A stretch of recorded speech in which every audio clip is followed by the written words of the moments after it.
Bon, alors voici l'exercice suivant.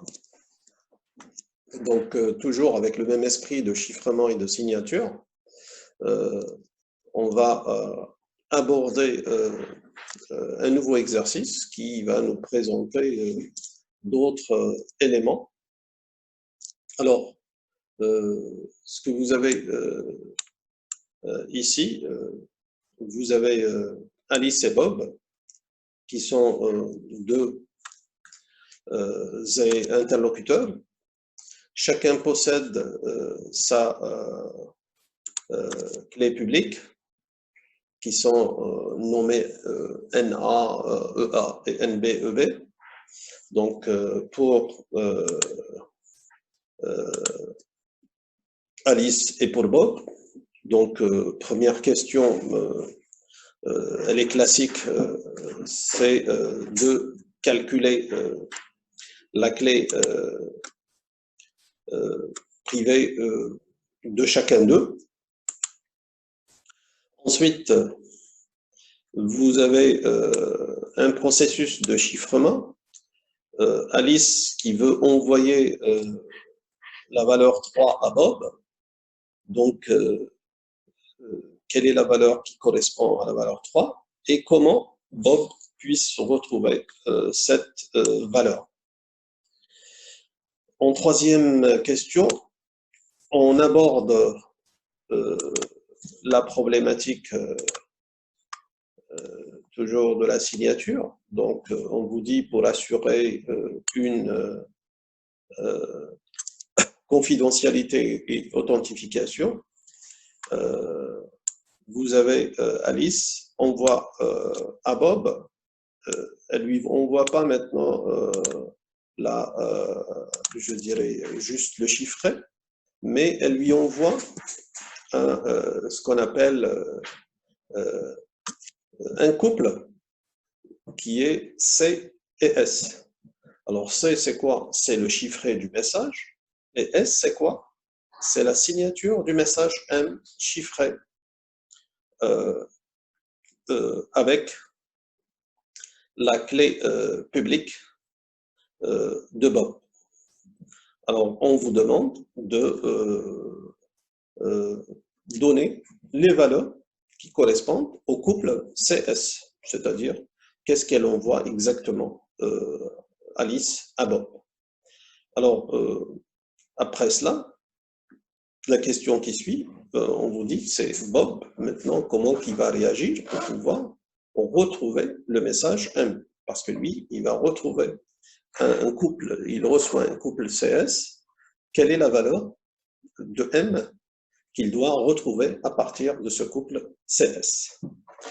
Et une dernière question, c'est beaucoup plus de réflexion, un peu, qui permet de dire, tiens, si vous suivez un peu l'ordre des opérations qui sont faites par Alice, on vous demande de réfléchir pour dire si Alice va inverser l'ordre des opérations. Est-ce que ça va rester correct et ça marche toujours ou pas? Donc ça, c'est un peu le but de la question. Et donc, ici, on a la première question, je dirais, qui est maintenant, après tout ce qu'on a fait jusqu'à présent, je suppose que la première question, et vous êtes d'accord avec moi pour dire qu'elle est quasiment évidente. C'est-à-dire que vous connaissez maintenant le processus de calcul, et donc vous pouvez calculer, je dirais, la réponse de la première question d'une manière assez rapide. Pourquoi? Parce que vous connaissez maintenant le processus de calcul. Donc, j'attends la réponse de votre part concernant la première question.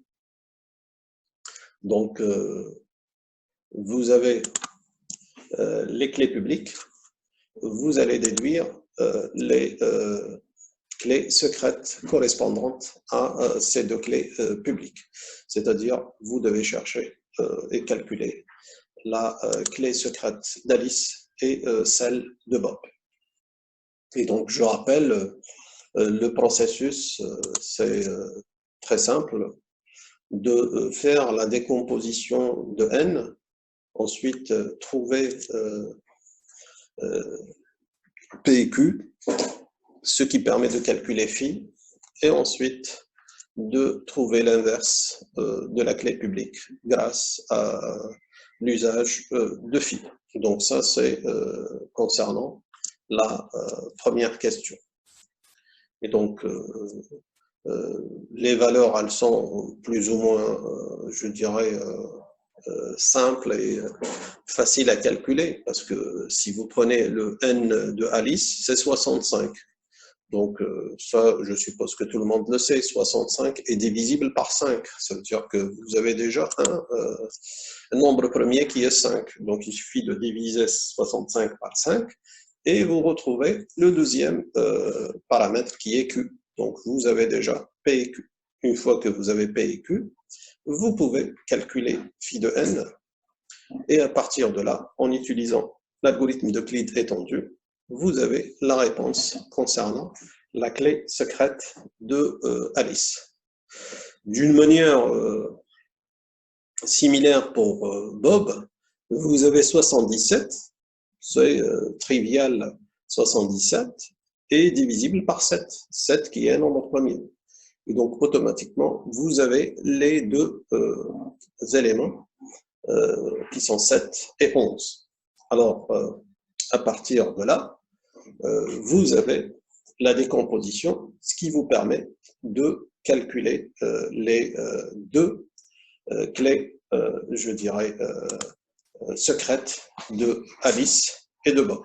Alors, parmi les deux qui ont répondu, donc, Yam AZ, à toi la parole, je t'écoute, puisque tu étais la première à donner la réponse. Yam AZ. Donc, pour Alice, on a n égale à 65, donc P égale à 13 et Q égale à 5.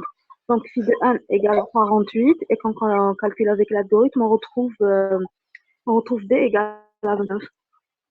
Et pour Bob? Donc, j'ai pas encore fini. J'ai trouvé phi de n égale à 60. Oui. J'ai pas encore fini. Ben, la deuxième, c'est Hamadesh. Donc, à toi la parole, Hamadesh. Pour la deuxième, n égale à 7 fois 11, puis pour phi de n, de la même manière, on trouve 60. Et en appliquant l'algorithme d'Euclide, on trouve que d égale à 43. Donc, voici les éléments de réponse. Vous faites NA pour Alice et NB, c'est pour Bob. Et automatiquement, vous faites les calculs. Donc, vous trouvez pour Alice 29 et pour Bob, vous allez trouver 43. Et donc là, ça nous permettra de répondre à la question qui est posée. Alors, on revient à la deuxième question. C'est Alice qui veut transmettre le message 3 à Bob. Quelle est la valeur envoyée à Bob et comment Bob retrouve-t-il la valeur 3? Ça veut dire que vous avez compris le mécanisme de chiffrement, et donc qui consiste à chiffrer, et c'est qu'Alice, elle va chiffrer et Bob, il va déchiffrer. Donc, comment Alice va chiffrer et comment qu'elle va déchiffrer?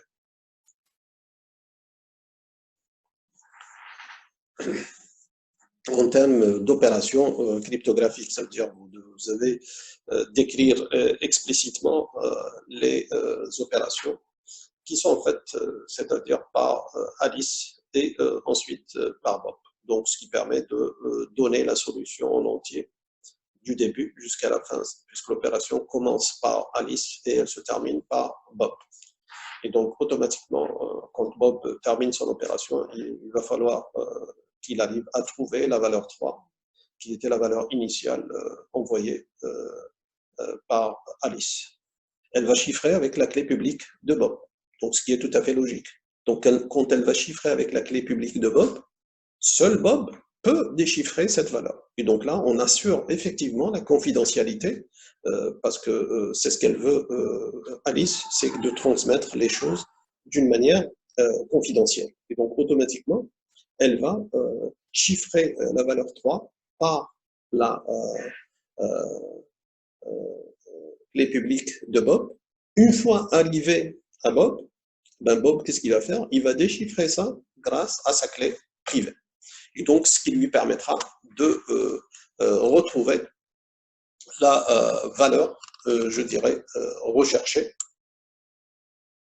Voici la solution. Donc, Alice, qu'est-ce qu'elle fait? Elle va calculer la valeur en chiffrant grâce à la clé publique de Bob. Donc, qu'est-ce qu'elle fait? Elle fait 3 à la puissance 7, modulo 77. Et donc, elle trouvera 31. Donc, elle va envoyer la valeur 31 à Bob. Bob, qu'est-ce qu'il va faire? Ben, il va décoder cette valeur en utilisant sa clé privée. C'est ce qu'on a calculé dans la question précédente, la première question. Donc, il va calculer 31 à la puissance 43 modulo 77. Alors ici, c'est l'exponentiation modulaire, c'est ce qu'on a montré l'autre fois dans le cours et dans le T2. Donc, vous exprimez 43 sous forme de somme de puissance de 2. Alors, 43, on sait que la puissance qui est juste en dessous de 43, c'est quoi? C'est 32. Ça veut dire, ce que vous faites, vous prenez 43, vous allez soustraire 32. Ensuite, ce que vous trouvez, vous allez, dans 43, quand vous allez soustraire 32, vous remarquez, qu'est-ce qui reste? Il va rester 11. 11, vous allez lui soustraire la puissance qui est juste en dessous. La puissance qui est juste en dessous, c'est 8. Donc, il faut soustraire 8. Quand vous allez soustraire 8, il reste 3. 3, vous allez soustraire 2, il va rester 1. Et donc, 43 peut être exprimé par 32 plus 8 plus 2 plus 1. Et donc, l'opération que vous devez faire, c'est 31 à la puissance 43. Vous allez l'exprimer sous cette forme. 31 à la puissance 32 plus 8 plus 2 plus 1. Ça veut dire que vous allez calculer les puissances successives de 31. Donc, ce qu'on fait, on calcule la puissance 31 à la puissance 2. Quand vous allez trouver ça, vous allez calculer la puissance 4, qui n'est autre que le produit de 2 puissance 2, deux fois. Et à partir de 3 puissance 4, vous pouvez calculer la 3 puissance 8. À partir de 8, vous calculez 16. Et à partir de 16, vous calculez 32. Les résultats que vous allez obtenir, c'est ça. 31 à la puissance 32, le résultat que vous trouvez, c'est 37. 31 à la puissance 8, vous allez trouver 58. 31 à la puissance 2, c'est 37. Et 1, c'est 31 lui-même. Quand vous faites le produit de tous ces éléments modulo 77, vous allez trouver 3. Et donc ça vous permet de répondre à la question, c'est-à-dire qu'est-ce qu'elle fait Alice? Donc on a montré quelle est l'opération qui est faite par Alice, quelle est la valeur qu'elle va obtenir, qu'elle envoie à Bob, et Bob, quand il reçoit cette valeur, qu'est-ce qu'il va faire pour pouvoir déchiffrer et retrouver la valeur initiale telle qu'elle a été donnée par Alice. Alors, on revient maintenant à la question 3. C'est là, Alice, elle veut, donc ici, c'est le même problème que tout à l'heure. Donc, dans la question 2, c'est Alice qui envoie un message à Bob, elle le chiffre avec la clé publique, mais une fois que Bob reçoit la valeur, il va la déchiffrer, rien ne peut l'assurer que cette valeur, elle provient d'Alice. Pourquoi? Parce qu'il n'y a aucun mécanisme qui permet, ou une information qui permet de dire, ça c'est Alice qui a envoyé ça. Et donc, pour pouvoir retrouver ça, ça veut dire que on veut assurer la confidentialité, ça c'est grâce au chiffrement, mais on veut assurer aussi l'authentification, donc pour dire que c'est bel et bien Alice qui a envoyé ça, c'est pas quelqu'un d'autre. Donc dans ce cas-là, Alice, elle change de stratégie, donc elle n'envoie pas uniquement le chiffré à Bob. Donc qu'est-ce qu'elle fait? Elle envoie le couple, c'est-à-dire le chiffré plus la signature. Et donc là, quand elle envoie le chiffré et la signature, Bob, il sera sûr par la suite. Pourquoi? Parce que rappelez-vous, si vous revenez un petit peu au cours, dans le cours, qu'est-ce qu'on avait dit? On avait dit que dans le processus de signature, c'est qu'il y a deux algorithmes. Il y a l'algorithme de génération de signature et il y a l'algorithme de vérification de la signature. Et donc là, quand vous vérifiez la signature, c'est là où vous êtes sûr que c'est Alice qui a envoyé, c'est pas quelqu'un d'autre qui a envoyé. Et donc, ici, dans la question, à vrai dire, il y a deux questions. C'est que on va calculer C et S selon le procédé qui est décrit par le texte, et on vous demande de donner les valeurs de C et de S. Alors, c'est vrai que le C, vous n'avez pas à le calculer, vous l'avez déjà calculé dans la question précédente. Donc, C est déjà calculé. Donc, ce qui reste, c'est S qui va être calculé pour pouvoir disposer du couple CS. Donc, vous avez le C et le S qui sont envoyés à Bob. Alors, par la suite, comment Bob il va exploiter justement le C et le S pour pouvoir, je dirais, retrouver le M et donc s'assurer que ce M, il provient effectivement de Alice. Donc ça, c'est l'objet de la question et de cet exercice à ce niveau-là. Oui. Oui, Hamadaj, allez-y.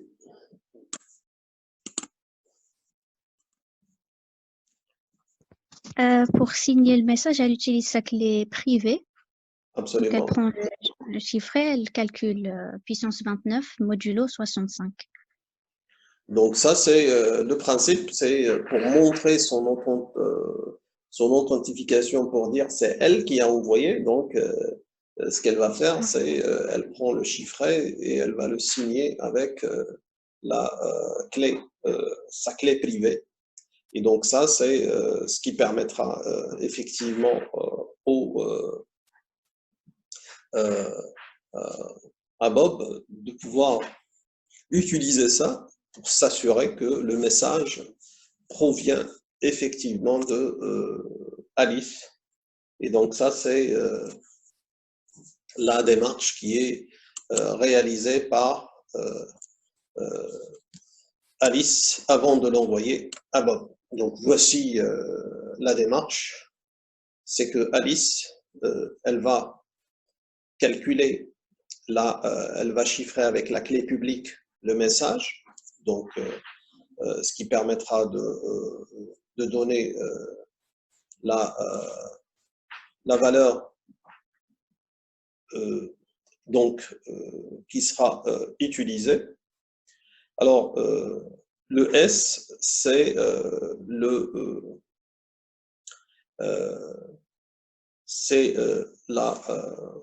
le chiffret qui est obtenu. Elle va le signer avec sa clé privée. Et elle va envoyer le couple qui est 31, qu'on a déjà calculé tout à l'heure, et le nouveau qui est 27. Alors, dans ce procédé, elle va envoyer les deux. Alors, Bob, une fois arrivé chez lui, donc qu'est-ce qu'il va faire? Ben, il va prendre cette signature, il va la vérifier. Ben, cette signature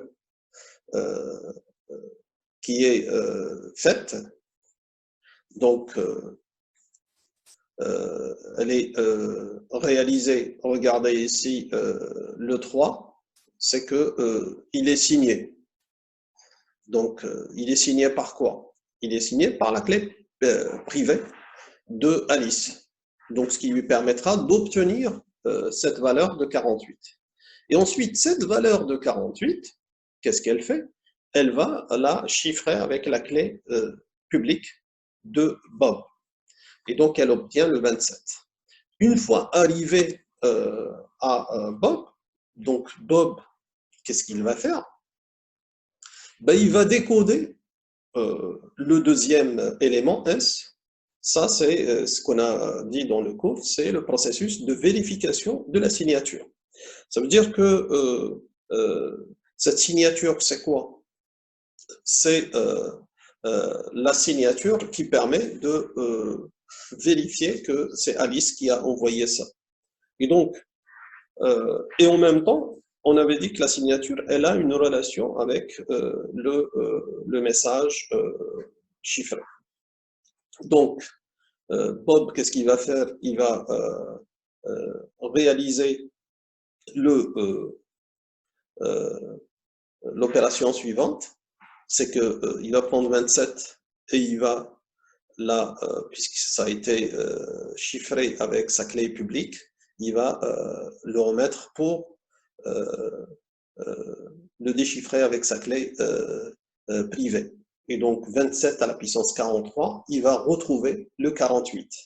Et ensuite, à partir de ce 48 qu'il obtient, automatiquement, il va le déchiffrer grâce à la clé publique de Alice. Et donc, ça lui permettra de retrouver la valeur 3. Et d'une manière aussi symétrique, il va calculer, ça c'est le calcul qu'il a fait grâce à S jusqu'à remonter au message M. Et de la même manière, il va calculer pour le chiffrer, c'est 31, qui a été chiffré, à vrai dire, par la clé publique de Bob. Donc lui, il va le déchiffrer avec sa clé privée. Donc il va calculer 31 à la puissance 43, ce qui lui permettra de trouver 3. Et donc là, il constate que les deux résultats coïncident. Ça veut dire quoi? Ça veut dire que le résultat qui était emmené par le chiffré et par la signature sont typiquement la même chose. Et donc, automatiquement, on sait que cette signature, elle correspond effectivement à ce chiffré. Donc ça, c'est ce qui est fait par Bob pour pouvoir s'assurer que la signature correspond bel et bien à ce chiffré. Alors, ça, ce qui vous donne la démarche complète qui a été réalisée pour avoir le couple C et S. Alors, effectivement, on peut se poser la question pour dire, regardez ce qu'elle a fait Alice. Elle a signé avec sa clé privée.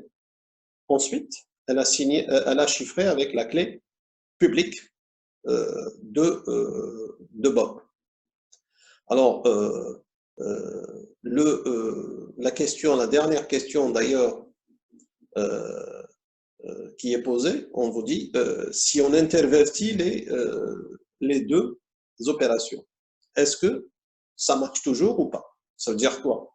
Ça veut dire que tu prends le message, tu vas je dirais, le chiffrer avec la clé publique de Bob. Ensuite, le résultat, tu vas le chiffrer avec la clé privée de Alice.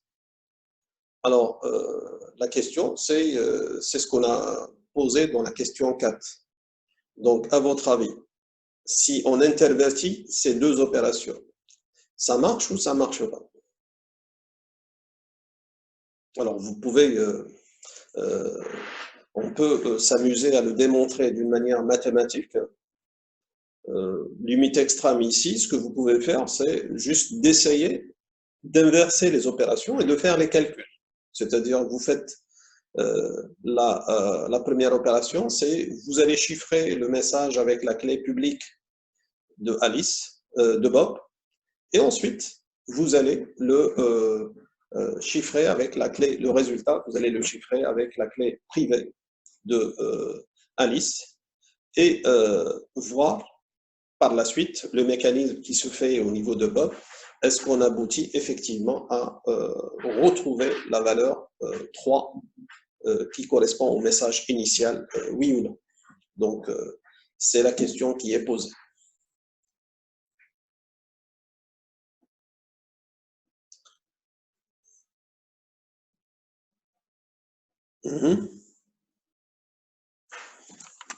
Essayez de faire les calculs, mais dans le sens inverse. C'est-à-dire que là, ce que j'ai montré ici, j'ai montré la première opération, c'est Alice qui signe avec sa clé privée, et ensuite, elle chiffre avec la clé publique de Bob.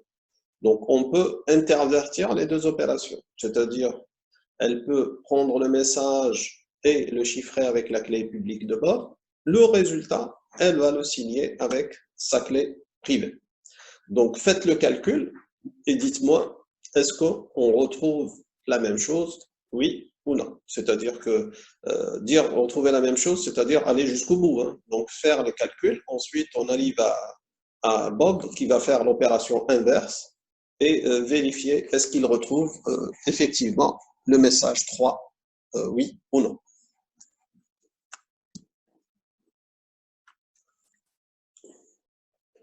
Bon, alors je vous donne, je dirais, je vous donne la conclusion finale parce que la séance va se terminer dans 2 minutes.